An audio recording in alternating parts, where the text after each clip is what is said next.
નમસ્કાર, હું છું ગોપી ઘાંગર. આપ જોઈ રહ્યા છો નિર્ભય ન્યૂઝ. ભારતીય જનતા પાર્ટીની બૃહદ કારોબારી આવતીકાલ અને પરમ દિવસ 2 દિવસ માટે બોટાદમાં મળવા જઈ રહી છે અને સાથે સાથે ત્યાં આગળ ચર્ચા થશે કે ગુજરાત નું ભારતીય જનતા પાર્ટીનું જે સંગઠન છે અને ત્યારબાદ આવતી સ્થાનિક સ્વરાજની જે ચૂંટણી છે આમાં કયા કયા પરિવર્તન કરવાની જરૂરત છે અને કયા એવા ચહેરા આપણને સંગઠનમાં જોવા મળશે અને સરકારમાં જોવા મળશે. આ બધાની વચ્ચે વાતચીત કરવા આપણી સાથે અત્યારે જગદીશ મહેતા સર જોડાઈ ગયા છે. સર, આ મુદ્દા ઉપર તો આપણે સૌથી પહેલા ચર્ચા કરીશું જ, પણ સૌથી પહેલા વાત કરી લઈએ. આજે ગુજરાત સરકારે ટેટ ટાટને લઈને મોટી ઘોષણા કરી છે. 24,500 જે ઉમેદવાર છે તેમને કાયમી રોજગાર આપવાની વાત કરી છે, પરંતુ નોટિફિકેશન 7,500 નું પણ પહેલા કરવામાં આવ્યું હતું, પણ નોટિફિકેશન નહોતું બહાર પાડ્યું. એ પહેલા જીતુ વાઘાણીએ કર્યું ત્યારે પણ નોટિફિકેશન બહાર નહોતું પડ્યું. હવે છોકરાઓ કહી રહ્યા છે કે અમને વિશ્વાસ ત્યારે જ આવશે જ્યારે સરકાર આવી જાહેરાત કરી દે, પણ નોટિફિકેશન બહાર પાડે, ક્યાંક અધિકારિક તौर પર આને કહેવામાં આવે. બેન, આ પણ એક પોલિટિકલી દાવ છે. જુઓ, 24,700 એટલા શિક્ષકોની ભરતીની વાત એને કરી છે અને એમાં તમે ટાઈમિંગ જુઓ, ઓગસ્ટ થી માંડીને ડિસેમ્બર આ પ્રક્રિયા શરૂ થશે એવી પાછું એ જાહેરાત છે. તમે કીધું નોટિફિકેશન તો નથી જ, પણ ઓગસ્ટ થી માંડીને ડિસેમ્બર સુધીમાં અમે ક્રમશઃ આ પ્રકારે ભરતી કરીશું એવી વાત અત્યારે છે. મેં આપની ટાઈમિંગની વાત કરી ને, પોલિટિકલી કઈ રીતે કહું છું. જિલ્લા તાલુકા પંચાયતોની ચૂંટણી મોટા ભાગે ઓક્ટોબરમાં કરવાની થાય છે. 27% અનામત ઓબીસી નો જે રિપોર્ટ આપવાનો હતો, રાજ્ય સરકારે સમિતિ બનાવી હતી, એનો રિપોર્ટ આવી ગયો અને હાઈકોર્ટ થી માંડીને સુપ્રીમ કોર્ટે ફટકાર વરસાવી હતી કે ભાઈ તમે હજી સમિતિ કેમ નથી બનાવી અને એનો રિપોર્ટ કેમ નથી રજૂ કર્યો 27% અનામતનો ગ્રામીણ ક્ષેત્રની ચૂંટણીઓમાં. એ બધું હવે થઈ ચૂક્યું છે. એટલે હવે સૌથી પહેલા તો આ વિધાનસભાની ચૂંટણી હતી, પછી લોકસભાની ચૂંટણી હતી ને એમ ઠેલાતું ગયું રિપોર્ટના અભાવે. એટલે હવે ચૂંટણીનું ટાણું છે, લખી રાખજો. ઓક્ટોબરની આળેગાળે ચૂંટણી થવાની છે જિલ્લા તાલુકા પંચાયતોની. અને જિલ્લા તાલુકા પંચાયત ચૂંટણી એવા સમયે ને એવા વખતે થઈ રહી છે કે અત્યારે ભારતીય જનતા પાર્ટીનો રથ બે વેત જે ઊંચો હાલતો તો એ અત્યારે ધરતી ઉપર આવી ગયો છે. કારણ અનેકો છે, એક નથી. ખાસ કરીને જે કેટલીક કરુણાંતિકાઓ જે સર્જાણી છે ગુજરાતમાં, સુરતના હરણી કાંડ થી માંડી મોરબી વાયા ટીઆરપી કાંડ રાજકોટ, આ બધી જ ને કારણે લોકોમાં એક પ્રકારની માનસિકતા બિલકુલ ફિટ બેસી ગઈ છે. આ સરકાર સહિષ્ણુ નથી. આને પ્રજાની મૂળ જે ભાવના છે એની સાથે કાંઈ લેવા દેવા નથી લાગતું. શું કામ? સરકાર એવું કંઈ કરી નથી શકી કે જેને કારણે લોકોને ભરોસો બેસે કે ભાઈ આને કમસે કમ બનાવ તો બનવાના. જો એવડો મોટો સંસાર છે, એમાં દરેક પ્રકારના બનાવ બનતા રહેવાના. હાલાકી રાજકોટ જેવી બનાવ કે હરણીકાંડ જે છે કે મોરબી છે કે તો બધી માનવ સર્જિત છે, એ જુદી ઘટના છે. પણ બે ઘડી માની લ્યો કે નિમિત્ત બનાવ્યા ઈશ્વરે, પણ આવું બન્યું માની લ્યો. પણ ત્યાર પછી સરકાર લેવલે જે કરવું ઘટતું જોઈએ, જે કરુણા વરસાવવી જોઈએ, આશ્વાસન આપવા જોઈએ, સધિયારો આપવો જોઈએ, એને વળતર આપવું જોઈએ, નોકરી ધંધા આપવી જોઈએ, એ માયલું કાંઈ થયું નહીં. કેવળ ને કેવળ લીપાપોથી થઈ. શું કામ? જે લોકો આમાં સંડોવાણા છે દરેક ઘટનામાં, તમે હરણીકાંડે જુઓ, હવે એના જે ભાઈ પરેશ શાહ કરીને જે મેઇન માણસ છે, હરણીકાંડ બોટકાંડ વડોદરાની વાત કરું છું, એના ફોટા જેપી નડ્ડા થી માંડીને સીઆર પાટીલ સુધી ને કોનાના રાજા રામ જાણે બધા લોકો આ ફોટોગ્રાફ્સ એના છે. એટલે એના છેડા ક્યાં સુધી છે આપણે જાણીએ છીએ. અહીંયા ટીઆરપી કાંડ રાજકોટમાં થયો અને છોકરાઓ 26-28 છોકરા સળગી મેર્યા. તો એના પણ જે ઓનર છે, હવે એ તો કેવા હશે? કારણ કે આખા રાજકોટ શહેરના મુખ્ય તમામ અફસર્સ જે છે એ બધા તો ત્યાં રૂમડા લેવા જતા હતા, ટેસડા કરવા જતા હતા. મોરબીનો પુલકાંડ, તો એમાંય મોરબીના સૌથી જેને કહી શકાય નંબર 1 એવા ઉદ્યોગપતિ જે છે જયસુખ પટેલ ઓરેવા ગ્રુપના માલિક. હવે તમે વિચાર કરો, જ્યારથી પુલકાંડ થયો લોકસભા ધારાસભાની ચૂંટણી પહેલાની વાત કરું છું, એ થયો ત્યારથી તેઓ શ્રી ગાયબ થઈ ગયા. પછી ચૂંટણી પૂરી થઈ, ભારતીય જનતા પાર્ટી જીતી ગઈ, મોરબીમાં પણ જીતી ગઈ. બોલો, મોરબીમાં જીતી ગઈ અને ભારતીય જનતા પાર્ટી જીતી ગઈ. પછી પોતે વાંચતે ગાજતે આવ્યા બુદ્ધિપૂર્વક અને રજૂ થાય એટલે આમ પણ આવા મોટા માણસોના છેડા દુનિયાના હોય, એને કોઈ તાપલી અડાડે નહીં. તમારી મારી આપણે સામાન્ય માણસો છીએ, આપણે ભાગતા ફરીએ તો આપણા પરિવારને ભાંગી નાખે આ લોકો પોલીસ વાળા, કે ભાઈ તમે ઓકાઓ ક્યાં છો એમ. પણ આ તો પરિવાર તો છોડો, ઓલો ભાઈ ખુદ ગબ્બર જયારે પાછા ફર્યા ત્યારે ઈ વરરાજાની જેમ જ આવ્યા ને એને કોઈ આજ સુધી આમ તાપલી પણ અડાડી નથી. હવે કોઈ એને કેમ બેન પૂછતું નથી કે તમે અત્યાર સુધી ક્યાં છુપાણા હતા? કોઈ પણ અપરાધીને મદદ કરવી સહગુનો તો ગુનેગારી ગણાય જ ને, મદદગારી સામાન્ય લોકો તો ગણાય છે. આવા કેસમાં ઈ ક્યાં છુપાણા? અને બીજું જયસુખભાઈ જે છે ઈ કોઈ સામાન્ય હસ્તી તો છે ને, કઈ ઝૂંપડામાં તો હતાણા ન હોય કે ઝાડવે ચડીને તો બેઠા ન હોય. ઈ તો હોય જ એના લેવલના લોકો પાસે જ હોય. આપણે બધા જાણીએ છીએ કે એના બનેવી છે. એક જમાનામાં રાજકોટ સહિતના લોકોમાં કલેક્ટર હતા, બીજી બધી મોટી મોટી પોસ્ટ ઉપર હતા. એના બાકીના સગા સંબંધીઓ છે, કોંગ્રેસથી માંડીને બીજા બધા પક્ષોમાં ખાનખાના સારી સારી પોસ્ટ ઉપર છે. એટલે આને કઈ ઉપાધિ ટૂંકમાં થઈ નથી. એટલે પ્રજામાં એક આ બધી જ ઘટના તમને કહું છું, શોર્ટમાં કહું, કારણ કે અનેકો વખત આપણે એની ચર્ચા કરી છે એટલે કહું છું કે બધી જ જે કરુણાંતિકાઓ જે સર્જાણી છે એમાં સરકારે જે લીફાપોથી કરી, ટૂંકમાં ખરેખર આંસુ લૂસવાને બદલે એ લોકોએ પોતાના પાપ ઢાંક્યા. ગરીબોને મદદ ન કરી, આશ્વાસનના શબ્દો ન કર્યા, નિષ્પક્ષ તપાસ ન કરી, જવાબદારો સામે પગલા ન લીધા, કશું જ નહીં. કેવળ લીપાપોથી કરીને ટાઈમ પાસ કર્યો. અને એને કારણે એક માનસિકતા એવી લોકોમાં અમથી પગ, અને સ્વાભાવિક જ છે એ માનસિકતા ઘર કરી ગઈ. આ સરકાર સહિષ્ણુ નથી, દયાનો છાંટો નથી, એમ કહો તો ચાલે. અને એટલે હવે તમે જુઓ ટાટની, તમે જેમ કીધું, હવે શિક્ષકોની ભરતી, ભાઈ તમને ખબર જ છે અત્યારે કેટલી જગ્યા ખાલી છે બેન, ખબર છે? 2.65 લાખ જેટલા તો ટેટના ઉમેદવારો પાસ થયેલા છે અને 1.18 લાખ ટાટના ઉમેદવારો પાસ થયેલા છે.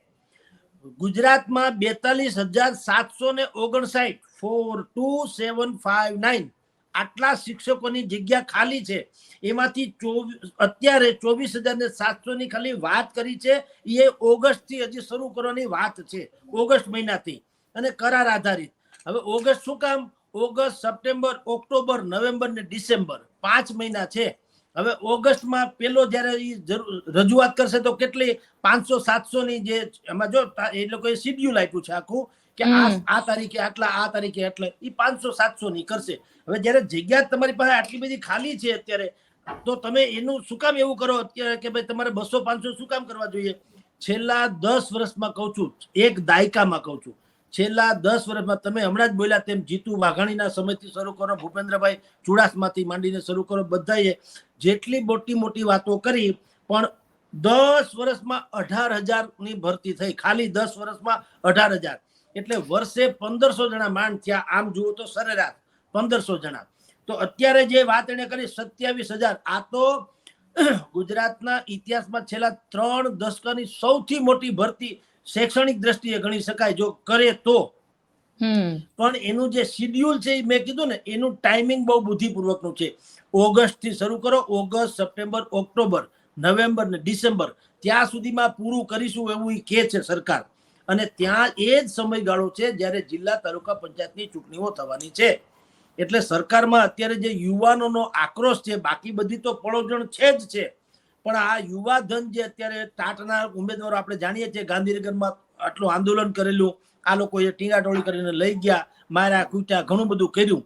એટલે એ જે આક્રોશ છે એ આક્રોશને સમાવવા માટે આ જાહેરાત કરી હોય એવું કમસે કમ અત્યારે લાગે. ભલે હું તમને કહું કે એ કદાચ આ રીતે પણ જો કરતા હોય તો સારી વાત છે. શિક્ષણ જે છે એના થકી જ સમાજમાં ને સંસારમાં શાંતિ સપાતી હોય છે. હવે આ શિક્ષણમાં જ આપણે ધબોય નમાહા છે તો શું થાય? એટલે સરકાર બોલું પાળે તોય સારી વાત છે ને આ એક વાત. અને બીજું એનાથી પણ એક બીજા બ્રેકિંગ ન્યૂઝ જેવું છે કે ઓગસ્ટ મહિના સુધીમાં અમે આ કરશું એવું એને ઓગસ્ટ થી શરૂ કરી અને ડિસેમ્બર સુધી કરશું એવું કે છે. પણ એ ગેરંટી છે કે આજ જે જાહેરાત કરે છે શિક્ષણ મંત્રીથી માંડીને ભાઈ પ્રવક્તા સુધીના ઋત્વિક પટેલથી માંડીને ભૂપેન્દ્રભાઈ પટેલ સુધીના તમે રહેશો ખરા ઓગસ્ટ થી માંડીને ડિસેમ્બર સુધી? તમારો પોતાનો કઈ મેળ કરશે? તમારી ભરતી હું વોટ આવવાની છે, મોટા ભાગે તો અડધા પડધા ખરીદ પડવાના છે, એમાં કોઈ છૂટકા નહીં. એટલે વળી પાછો કઈક ડખો થાય અને આ બધું રીસફલિંગ થશે તો સરકાર પાસે તો વોટ હાજા ને ઉત્તર જાજા કે ભાઈ રીસફલિંગ થયું છે ફરી આમને તેમ. એટલે અત્યારે આમાં કઈ તાળી પાડવા જેવું છે નહીં. જાહેરાત કરી છે. મને તો સમજાતું નથી ભાઈ, તમને ખબર ભૂખ અત્યારે લાગી છે તો મારે ડિસેમ્બરમાં શું કામ ખાવું જોઈએ? અત્યારે જ ભૂખ લાગી દઈ દો જેટલું હોય એટલું. એમ તમારે ખબર જ છે, તમે સ્વયં કહો છો કે 42,000 જેટલી જગ્યા શિક્ષકોની ખાલી છે, તો એમાં 200 આજે 200 300 આજે 500 કાલે ફલાણું, એવું શું કામ? પણ કરી નાખો ને. તમારી પાસે ઉમેદવારો છે, જરૂર છે, બધું જ છે, અને તમારે ક્યાં ખીચામાંથી કાવડિયા દેવા છે? તમે સમજો, કોઈએ પોતાના પગારમાંથી તો દેવા નથી. સરકાર તરીકે તમને રાખ્યા છે શું કરવા? વ્યવસ્થા કરવા. તો તમને વાંધો હું, પણ આ બધું ગિમિક્સ જે છે ઓગસ્ટ થી ડિસેમ્બરનું, કારણ કે એમાં મોટા પાયે રીસફલિંગ આવવાનું જ છે. 1001%. સરકારમાં પણ અડધી પરધી સરકાર બદલી જશે, સંગઠન પણ અડધું પડધું બદલી જવાનું. એટલે પછી હવે જે આવશે એવા પડશે, એવા દેવાશે. અત્યારે તો ખો આપી દો. એટલે આ લોકોએ બુદ્ધિપૂર્વક એનો રોષ ખાળવા હાટું, જેમ બહુ મોટી ઘટના બને અને પછી એસઆઈટી જેવી નથી રચી નાખતા લોકો કે સમી જાય કમસે કમ, હા, અને 2-5 લાખ રૂપિયાની રાહત જાહેર કરી દે. એટલે એના જેવી આ વાત છે. અત્યારે આને નથી પીઠ થાબડવા જેવું કે નથી આપણે તાળી પાડવા જેવું. બેન, બિલકુલ 100% સાચી વાત છે સર. પણ સાથે સાથે તમે જે રીતે કીધું કે મુખ્યમંત્રી તરીકે ભૂપેન્દ્રભાઈ રહેશે કે નહીં અને શિક્ષણ મંત્રી કુબેર ડિંડોર રહેશે કે નહીં, એ પણ એક મોટો સવાલ છે. સંગઠનની મીટિંગ થવા જઈ રહી છે બોટાદની અંદર. આ મીટિંગ છે 4 અને 5 તારીખે, આવતીકાલથી શરૂ થઈ રહી છે. નવા સંગઠનમાં CR પાટીલ પણ કાલે મીટિંગમાં તો હાજર રહેશે. હવે તો કેન્દ્રમાં મંત્રી બની ગયા છે CR પાટીલ. ગુજરાતની અંદર ખાસ કરીને જો સંગઠનની વાત કરવામાં આવે તો સરકાર અને સંગઠનમાં પરિવર્તનની જે પવન છે, તમને લાગે છે ક્યાંક અસંતોષોને પણ આની અંદર સમાવવામાં આવશે, ક્યાંક RSS પણ છે આની પાછળ અને એ લોકોને પણ ક્યાંક આની અંદર સમાવવામાં આવશે? એટલે કઈ રીતની આખી રણનીતિ તમને શું લાગી રહી છે? જુઓ, પહેલી વાત તો એ કે સંગઠનમાં તળિયાથી નળિયા સુધીનો ફેરફાર કરે છૂટકો છે તો જ આના પાપ ધોવાશે. તમને લખી રાખો બેન, આના પાપ ધોવાશે. એમ કહું છું, જેટલી કરુણાંતિકાઓ બની, જેટલી આ કરુણાંતિકા એક કોર છે, બીજી અરાજકતા, જેમ આ તમને કહું શિક્ષકની ભરતીથી માંડીને મોંઘવારી સુધીની અને શૈક્ષણિક માફિયાઓ ફાડી ખાય છે, એ તો જુદું, આપણા બધા છોકરાઓને. તો આ બધી જે અરાજકતા છે, અત્યારે ગુજરાતમાં અધિકારીઓનું રાજ ચાલે છે. મંત્રીમંડળમાં કોઈનામાં એવો કઈ બુદ્ધિ નથી કે એ અધિકારીઓને પણ એમ કે સીધા દોર કરી શકે. અધિકારી ખાનખાના છે, બધા ચલાવે છે. આમ પણ અત્યાર સુધીમાં કે કૈલાસનાથન સુપર CM ગણાતા હતા, CR પાટીલ, ભૂપેન્દ્રભાઈ તો આપણી જેમ છે બિચારા, એ તો સમજ્યા. આવે એ મુખ્યમંત્રી છે એમ એ કહેવાય, જેમ રાજ્યપાલનો પોસ્ટ કેમ હોય, આવે તો ઘોડામાં તબડક તબડક કરતા આવે, રાષ્ટ્રપતિ પણ આવે તબડક તબડક કરતા આવે, તબડક તબડક કરતા જાય. પણ આમ પાછી કોઈ એટલી વેલ્યુ નહીં કે કહી શકે બે ધડક. બંધારણની રીતે ભલે હોય, પણ સત્તાવાર જે ખરેખર એનો ધાક કે હોવી જોઈએ એવું તો કાંઈ છે નહીં. શોભાના પુતળા જેવું છે. તો મુખ્યમંત્રી અત્યારે એ જ પરિસ્થિતિમાં છે. એ કોઈ બેદાગ છે નહીં, મૃદુ છે. ભગવાન એને શું મૃદુ રાખે આજીવન, આપણે કાંઈ ના નથી પાડતા. પણ અમારા સરકારને અહીંયા ગુજરાતને જોઈએ છે મક્કમ, મૃદુ નથી જોતા. એટલે ફેરફાર તો થવાનો જ છે, એમાં કોઈ સંશય નથી. આપે કીધું સંગઠન સૌથી મોટી વાત. સરકારમાં તો ખેર ચહેરા બદલાશે, ચરિત્ર બદલાવાનું નથી. ખરેખર જરૂર છે ચરિત્ર બદલાવાની. એટલે જો સરકાર એમાં પણ વ્યવસ્થા કરે, ખાસ કરીને કે ચરિત્ર બદલે, ચહેરા તો એમાં છગન જગ્યાએ મગનભાઈ આવે, ક્યાં ફરક પડતા હે. પણ જે તે વિષયના કૌશલ્યવાન એવા લોકોને મૂકવામાં આવે, યંગસ્ટર્સને મૂકવામાં આવે, બેદાગ લોકો હોય એને મૂકવામાં આવે, તો ગુજરાતની પ્રજાને એમ લાગશે કે કંઈક ફેરફાર થઈ રહ્યો છે ને કંઈક ઠીક થઈ રહ્યું છે.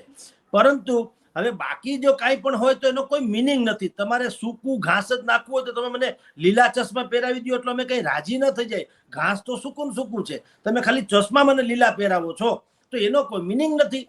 એટલે જો એવો કોઈ ફેરફાર કરવાના હોય, લીલા ચશ્મા પહેરીને પાછું ઘાસ સૂકું જ નાખવાના હોય, તો ગુજરાતની પ્રજા કઈ બેવકૂફ નથી. એ તો સમજી જ જશે, કાંઈ વાંધો નહીં, વારો આવશે ત્યારે પાડી દેશે. એટલે પણ રહી વાત એનાથી વધારે સરકાર કરતા સંગઠનમાં, કારણ કે સૌથી મોટી દરાર કે તિરાર કે ખાલીપો જે સર્જાણો છે અત્યારે લોકો અને ભાજપ વચ્ચે સંગઠનની દ્રષ્ટિએ પડ્યો છે. સી.આર. પાટીલે ભલે સામે પમને કહી શકાય અત્યારે પરસોત્તમ રૂપાલાથી જે લચ્છો લાગી ગયો, ક્ષત્રિય સમાજ વિરોધ થઈ ગયો, દલિત સમાજ વિરોધ હતો, એન્ટી ઇન્કમ્બન્સી હતી, આ બધું હોવા છતાં સી.આર. પાટીલે ત્રીજી વખત ભારતીય જનતા પાર્ટીને 26 માંથી 25 બેઠક જીતાડી દીધી. સલામ, એની આવડત ને એની બધી માઇક્રો પ્લાનિંગ ને એને આપણે સલામ કરી, ઓકે બરાબર છે. પરંતુ હું એમ કહું છું કે તમે જે જીતી જાઓ છો તો એ તમારે એને લોકભોગ્ય બનાવવું પડે. પૈસા દાઉદ પાસે છે અને દીપચંદ ગારડી પાસે છે, પણ બેયના પૈસામાં એકની પાસે લક્ષ્મી છે ને એકની પાસે પાપનો ઘડો છે, ઓલાનો ફૂટવાનો ને આનો કોઈ દી ખૂટવાનો નહીં. દીપચંદ ગારડી નથી તો આજની તારીખે દાન ધર્મ થયા જ કરે છે, કારણ કે એ તો પુણ્યનો પૈસો છે. પુણ્યનો પૈસો કોઈ દી ખૂટે નહીં અને પાપનો ઘડો ફૂટ્યા વગર રહે નહીં. દાઉદ આજ છે ને કાલ નથી. તો કેટલું તમારી પાસે બેઠક છે, રાક્ષસી બહુમતી છે, એ મહત્વ નથી. કેટલા લોકો તમને ચાહે છે, તમને ઓળઘોળ થઈને મત આપ્યા, એ રખે તમે માની લેતા કે ગુજરાતે મત આપ્યા છે. તમારા જે કમિટેડ વોટર્સ હતા એને તમને મત આપ્યા છે અને એ નિર્વિકલ્પે, કારણ કે શાસક પક્ષની સામે હોવો જોઈએ એવો વિપક્ષ નહોતો. પરંતુ હવે સ્થિતિ બદલાતી જાય છે સમૂચા દેશમાં અને ગુજરાતમાં. બેન તમે વાઇબ્રેશન જુઓ, આ બધું છે ને નેચરલ જસ્ટિસ આ એ છે. તમે હમણાં આપણે ટીવીમાં જોઈએ છીએ સંસદમાં જે નરેન્દ્ર મોદી અને રાહુલ ગાંધીનું ચાલે છે, નરેન્દ્ર મોદીનો આટલો નિસ્તેજ ચહેરો કદાચ દેશની જનતા પહેલી વખત જોઈ રહી હશે. બિલકુલ. અન્યથા આપણે ભૂતકાળમાં એના બધા જ પ્રવચનો સાંભળ્યા છીએ. તમારે ને મારે ન પાડવી હોય તો તાળીઓ પાડવાનું મન થાય એવા ફાકડું એનું પ્રવચનો હતા. અત્યારે એ ડિફેન્સમાં છે, આક્રમણમાં નથી, ડિફેન્સમાં છે. અને જેને અત્યાર સુધી એ રાહુલ, જેને પપ્પુ પપ્પુ કહીને ચીડવતા હતા, એ પપ્પુ અત્યારે સ્કોર કરી રહ્યા છે. અને નરેન્દ્ર મોદી જેને હિન્દુ હૃદય સમ્રાટ ને ન જાણે વિકાસ પુરુષ ને વિશ્વ લેવલના નેતા ને બધું કહેવાતું હતું, એ અત્યારે હવે રક્ષણાત્મક ભૂમિકામાં છે. એ જે વાઇબ્રેશન ચેન્જ થયું છે દેશથી માંડીને, તો એનું ગુજરાતમાં પણ એ જ હાલત છે.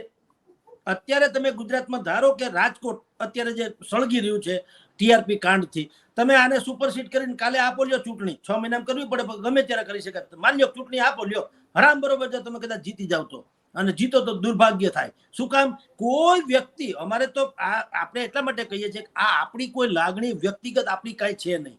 આપણે જનતાની વચ્ચે રહેનારા પત્રકારો છીએ. આપણે ત્યાં દરેક પ્રકારના લોકો પ્રેસે આવે છે, કોંગ્રેસના આવે, ભાજપના આવે, સામાજિક સંસ્થાઓના આવે, અસંતુષ્ટ ભાજપના આવે, આકાંક્ષિત ભાજપના આવે, પૂર્વ ભાજપના આવે, પશ્ચિમ, બધું જ આવે છે.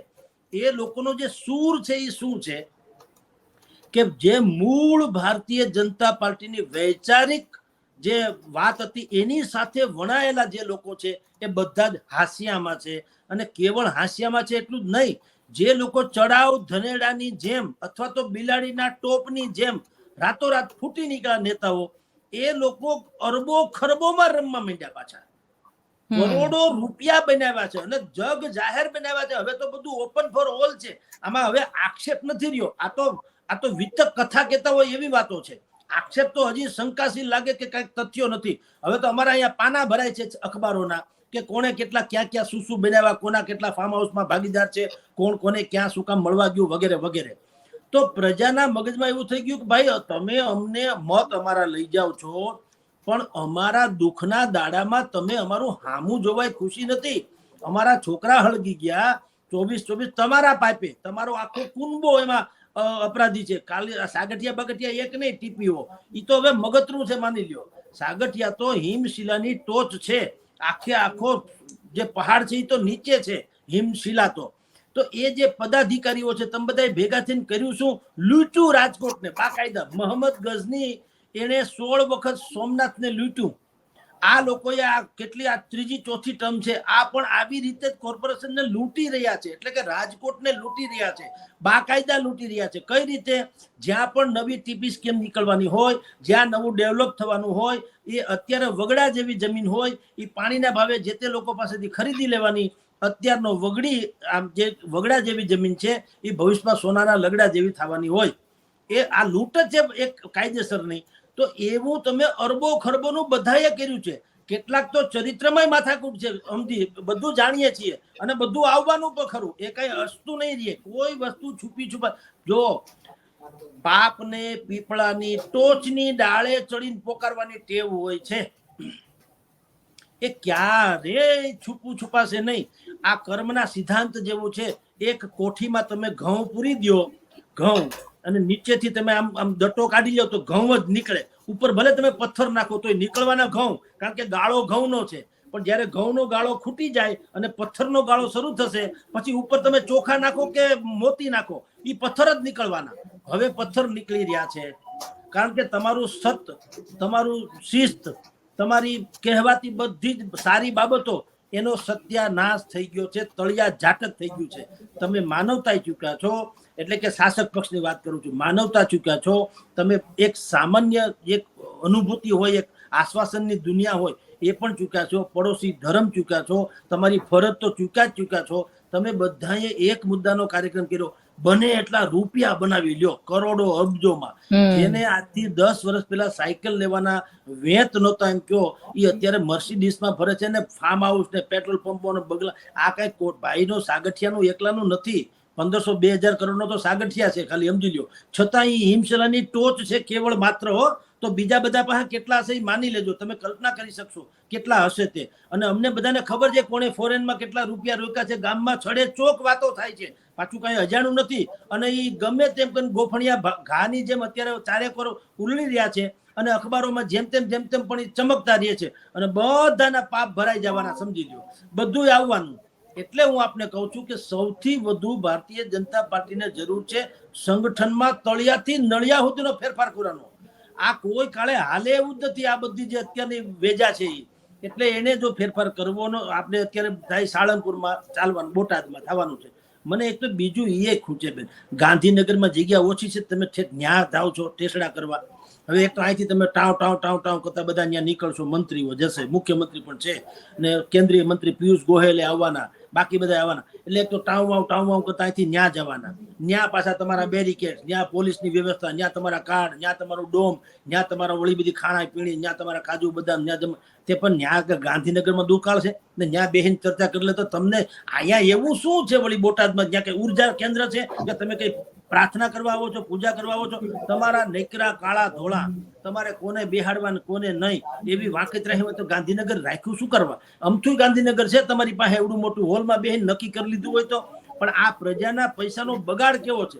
તમે ક્યાં કોઈ પુણ્યાત્મા સુવો કે ત્યાં સાળંગપુરમાં જાઓ ને તમે દીક્ષા લઈ લેવો કે પ્રજા હાટું તેને આજથી ભગવા ભેગ પહેરી લેવાના છે, રાજા ભરતરીની જેમ. અરે તમે નૈરા, તમે જુઓ, નૈરા સ્વાર્થી જુઓ, નૈરા તમારા રાજકારણ છે, પેટ મેલા છે, તમારા મન મેલા, તન ઉજળા, બગલા કપટી અંગ, એથી તો કાદા ભલા તન મન એક જ રંગ. તમારામાં લેશ માત્ર માનવતા નથી.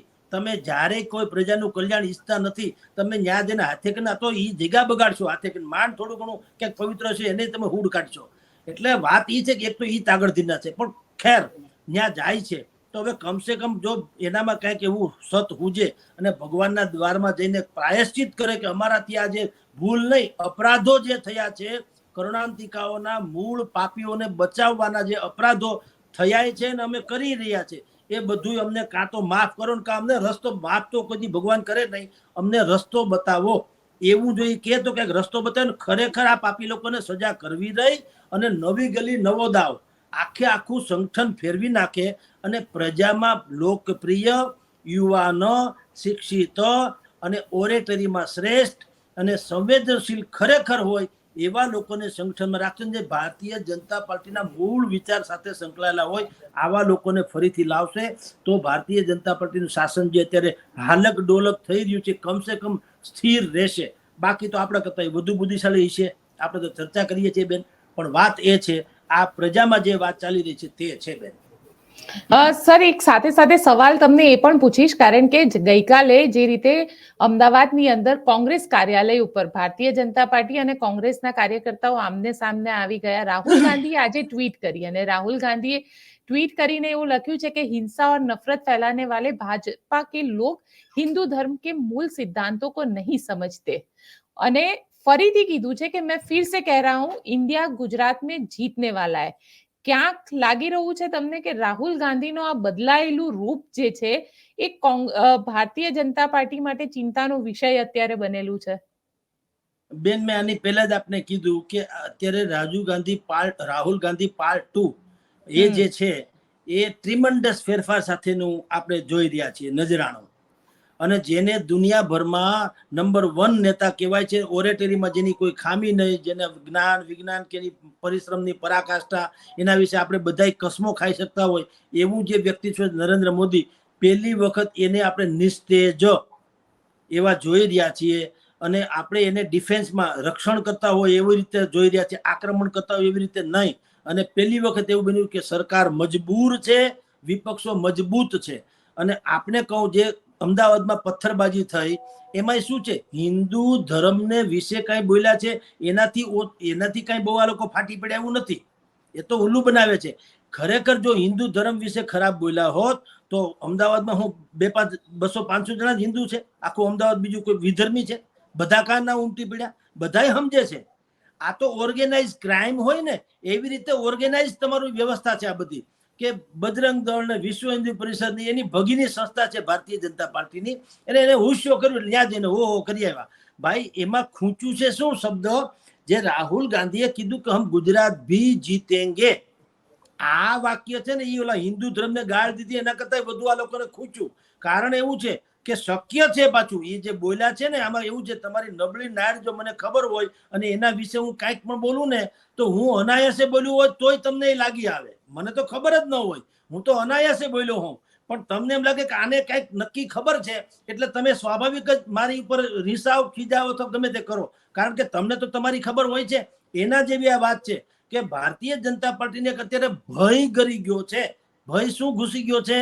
જિલ્લા તાલુકા પંચાયતની હમણાં આવનારી ચૂંટણી અને મહાનગરપાલિકાની જ્યારે પણ ચૂંટણી કરવાની આવે, જો આને આ સ્થિતિ જેવી અત્યારે છે એવી રહી તો, અત્યારે સ્થિતિ સુધરી જાય તો સારી વાત છે.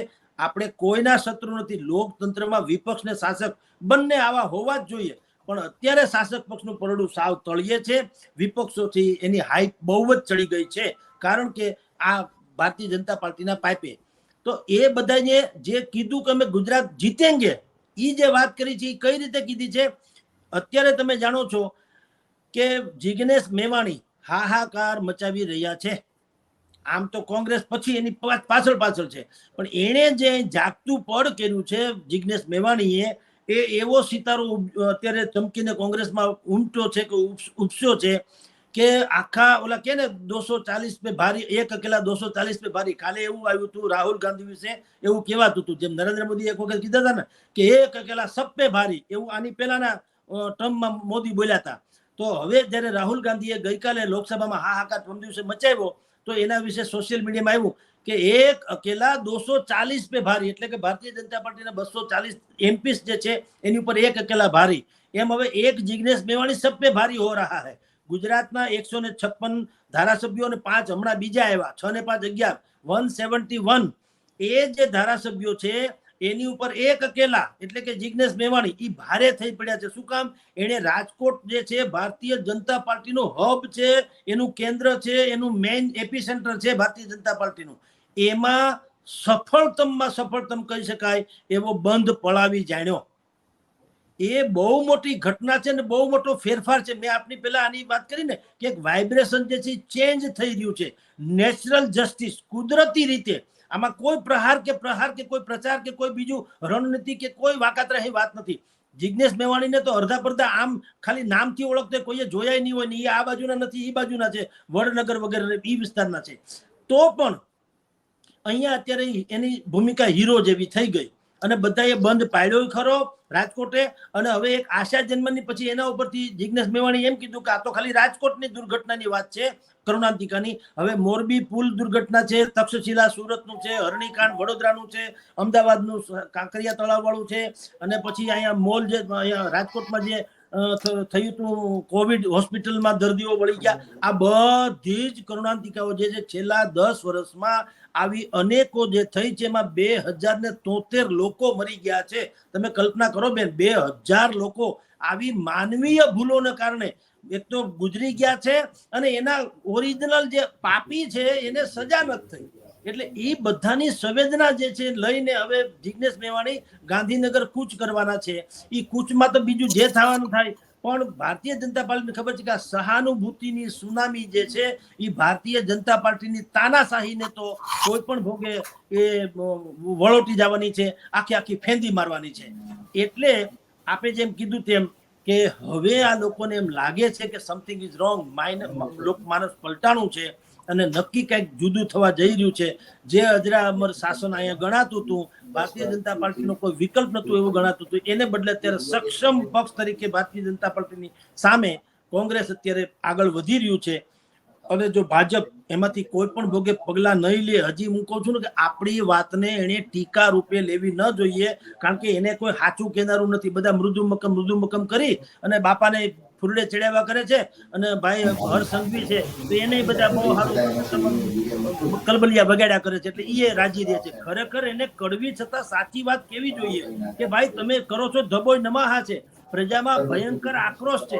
એક પાવલું તમે 10 વર્ષથી, આમ તો 30 વર્ષથી, પણ આપણે છેલ્લા એક દાયકાથી તમે કયો ગુજરાતને તમે મોડલ સ્ટેટ કે આખી દુનિયામાં ગધેડો કરો છો. એક પાવલું કોઈ તમે એસટીમાં ઘટાડ્યું નથી, એક પાવલું તમે કોઈ લાઇટ બિલમાં ઘટાડ્યું નથી. મોંઘવારી ચરમસીમાએ છે, શિક્ષણ માફિયા ફાડી ખાય છે, હોસ્પિટલમાં કૂતરા રખડે છે, નિહાળીમાં સાહેબું નથી, માસ્તરું નથી. શેનું મોડેલ આ બધું તમે કહો છો?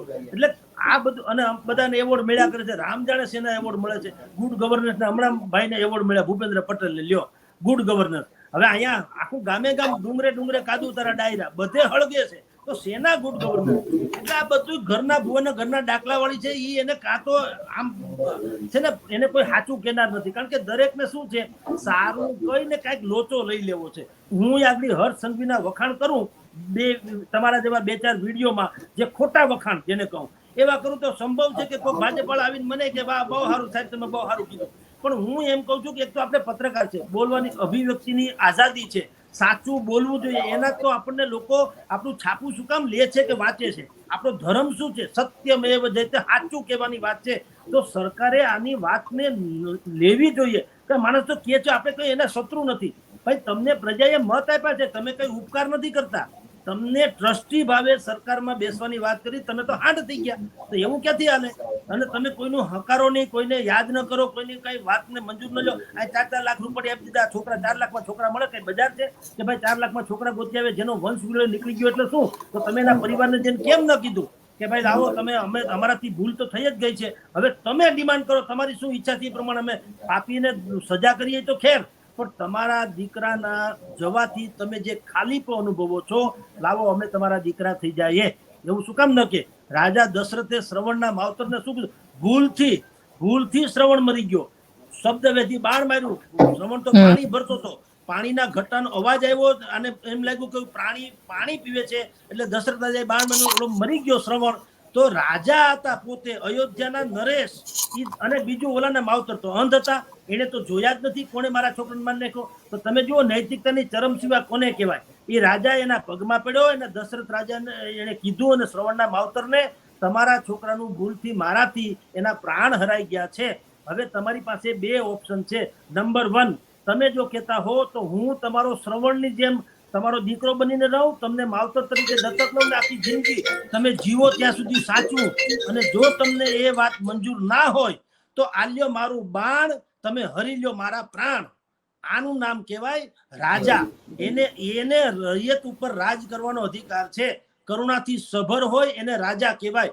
મૃદુ ને મક્કમ બોલવાથી કઈ નથી થતું. તો એવા રાજા, જ્યારે કે રાજાશાહી હતી, એની ઈચ્છા પડે તો શ્રવણના માવતરને માર નાખે, એવી તો તાકાત હતી ને, સામે કોઈ બોલનારું હતું નહીં. પરંતુ રામ રાજ્યનું ગુજરાતી એ છે કે અનુક્રમણિકા ન ખોરવાય. જ્યારે ઋતુગત ફળ આવે, ક્યારેય કોઈ દી બાપની હાજરીમાં દીકરાનું મૃત્યુ ન થાય, ક્રમાનુસાર જ થાય. અને મન વચન કર્મથી વિકાર ન જન્મે, તાળું ને ચાવીનો જન્મ જ ન થાય. શું કામ? કોઈ દિવસ અવિશ્વાસની પળ જ ઊભી ન થાય. આવું શ્રેષ્ઠતમ જેને કહેવાય એને રામ રાજ્ય કહેવાય. તો એવી સ્થાપવાની તો ત્યારે મૃદુ ને મક્કમ આપણા ગુજરાતના સરકારને એવી તો છેલ્લા 3 દશકાથી તક આપી છે. તમારા સિવાય તો કોઈ સરકારમાં છે નહીં, વિપક્ષ નામે કઈ હતું નહીં, તમે હતું એ થોડું ઘણું તમે ખેહવી લીધું, હવે તમારી પાસે કઈ રહેવા દીધું નથી. તો તમારી અત્યારે કોંગ્રેસના 13 ધારાસભ્યો છે, બાકી અડડ હું કે બધા પોતાના ભાજપમાં લઈ ગયા, જેમ કરી નાખ્યું. તો હવે હું તમને કહું, આટલી પ્રચંડ બહુમતી તમને સરકાર આ પ્રજા આપે છે, તો એ પ્રજાનો કઈ વાંક છે? પ્રજાને તમે પણ સર મૂર્ખ તમને સમજો લાગે છે કોંગ્રેસ થી આવેલા નેતાઓ ક્યાંક આ ભારતીય જનતા પાર્ટીની ગેમ પણ બગાડશે? 1000%. જો ભારતીય જનતા પાર્ટી અત્યારે જે આખું સ્ટ્રક્ચર સરકાર અને સંગઠન બેયનું અત્યારે જેમ છે એમ રાખે તો કહું છું, જો એ બદલાવે તો હજી પાછું પાટે ચડી શકે એમ છે. બદલાવામાં એવું છે કે જે પ્રજાને લોકભોગ્ય માણસ, ઓરેટરીમાં શ્રેષ્ઠ હોય તે, માનવતાની ચરમસીમા વાળો, નૈતિકતા, કુદરતનો ડર રાખનારો એવો વ્યક્તિ હોવો જોઈએ. સરકાર એને તો કહેવાય છે. આપણને ખબર પડે છે કે સાગઠિયાના આટલા ફાર્મ હાઉસ છે ને આટલા પેટ્રોલ, સરકારને ખબર ન હોય તો બેવકૂફ ગણાય, તો એને રાખીને ફાયદો શું છે? એને આપણા કરતા વધુ ખબર છે. એસઆઈટી ને ખબર ન હોય કે આવા કયા અધિકારીને શું રોલ છે, હું પત્રકારોએ શોધી કાઢવાનું, પ્રજાએ કહેવાનું ના, પ્રજાને ખબર હોય, તમને ખબર ન હોય, તમારે એસઆઈટી નું ધોઈ પીવી, આ બધાને બધી ખબર છે. આ તો ઉલ્લુ બનાવે છે. એટલે જ હું કહું છું કે જો આમ ને આમ સ્ટ્રક્ચર રહ્યું સરકારનું અને સંગઠનનું, તો લખી રાખજો, ઉલટી ગિનતી शुरू हो जाएगी ભારતીય બિલકુલ જનતા પાર્ટીની 1001%. સિવાય કે એ પોતે આખે આખું ટ્રેમેન્ડસ ફેરફાર કરે તો સંભવ છે કે કદાચ રૂજ વળે. બાકી ગુમડું તો છે, થઈ તો ગયું જ છે, કદાચિત રૂજ વળે. બેન બિલકુલ સર, આપ અમારી સાથે જોડાયા તેના માટે આપનો ખૂબ ખૂબ આભાર. નમસ્કાર બેન. તો આપને અમારો રિપોર્ટ કેવો લાગ્યો કોમેન્ટ બોક્સમાં ચોક્કસથી લખીને જણાવજો. અમારી ચેનલ નિર્ભય ન્યૂઝને લાઇક, શેર અને સબસ્ક્રાઇબ કરવાનું ભૂલશો નહીં. આભાર.